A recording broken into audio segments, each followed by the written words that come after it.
Our next story is from Malaysia. They've decided to take a leaf out of China's diplomacy book. Don't worry, Malaysia is not planning to harass its neighbours. It won't try and bury other countries in debt either. No, Malaysia plans to use a relatively harmless Chinese strategy: animal diplomacy. China does it with pandas. Malaysia plans to do it with orangutans. Orangutans are indigenous to just two countries, Malaysia and Indonesia. In fact, the orange apes are only found on two islands, Indonesia, Sumatra and Borneo, which is shared by Indonesia, Malaysia and Brunei.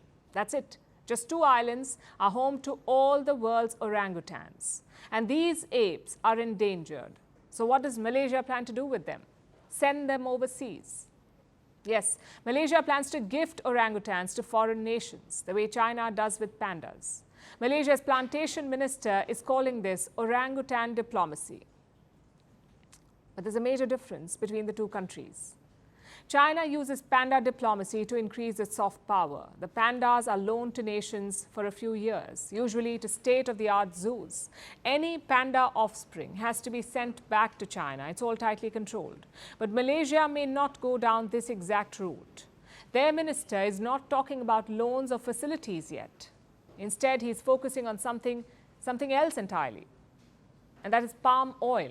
The minister said Malaysia cannot take a defensive approach when it comes to palm oil, so the orangutan diplomacy is part of a charm offensive. Malaysia will gift orangutans to major palm oil importers. The minister specifically mentioned three places: China, India and the European Union. In fact, the EU might hold the key to understanding this bizarre new move. You see, Malaysia and Indonesia are the world's biggest exporters of palm oil. Together, they control 85% of the market. But that dominance comes at a cost often borne by the orangutans. Malaysia and Indonesia have cut down forests to plant oil palm trees. The destruction of the natural habitat has killed thousands of animals, including the endangered orangutans.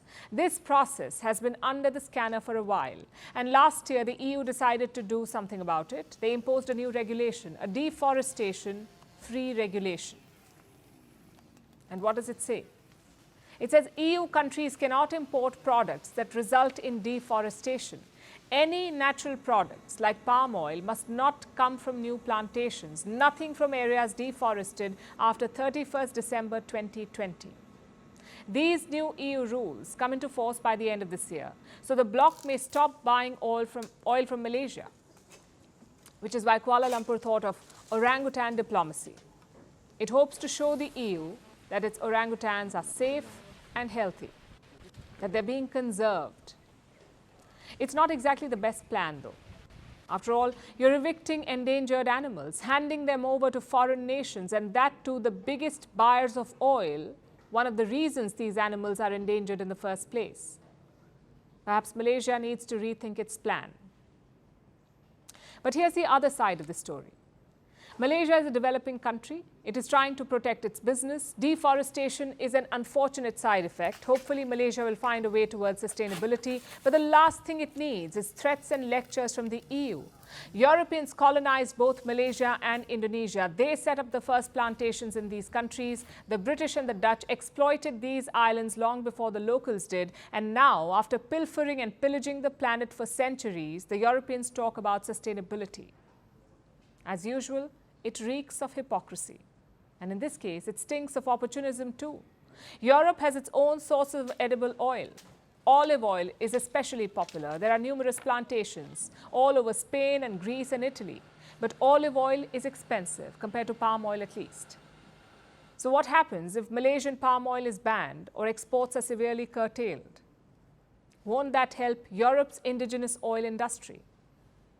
It sounds like protectionism. Malaysia has called it crop apartheid. Indonesia says it is regulatory imperialism.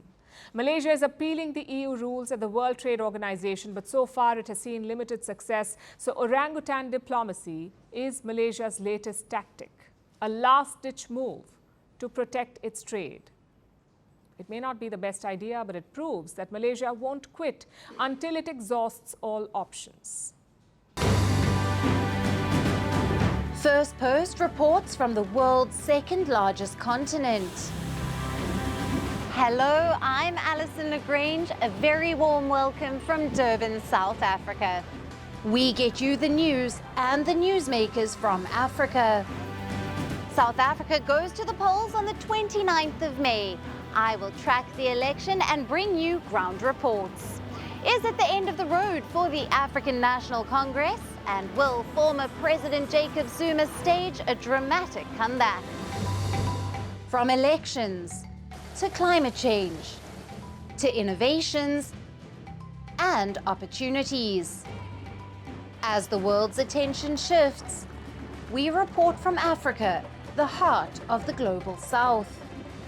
Join me every weekday live on Firstpost.